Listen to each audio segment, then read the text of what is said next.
Қайырлы күн, құрметті YouTube көрермен, бұл Марат Қани. Canva бағдарламасын өте жақсы білеміз. Бұл бағдарламада кез келген фотосуретті құбылтып, өзіміз қалаған үлгіде өзгерте аламыз. Алайда бір өкініштісі, аталған платформада көптеген мүмкіндіктерді орындау үшін Canva Pro нұсқасын қолдануымыз керек. Бірақ бұл нұсқа ақылы тұрады. Ендеше тегін нұсқасын алу үшін зейіндеріңізді экранға бұрыңыздар.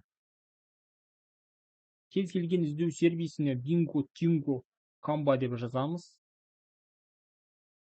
Жазғаннан кейін бірінші тұрған терезеге өтеміз. Сайт ашылғаннан кейін төменгі жағына түсіп, қызыл сары яғни сәбіз түстес пәрменнің тұсына кеп тоқтаймыз. Жалпы ұзақтығы 1 минутқа созылатын бізге жарнама көрсетіледі. Жарнаманың бітуін күтеміз. Жарнама біткеннен кейін жүктеу батырмасын басамыз. Бізге жаңа терезе ашылды. Бұл жердегі «Етхея» қазақшалап айтатын болсақ, мұнда кел деген сілтеменің үстінен басамыз.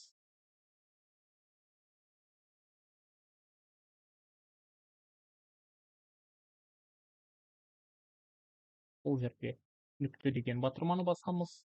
Осылайша Canva Pro нұсқасын тегін қолдана аламыз.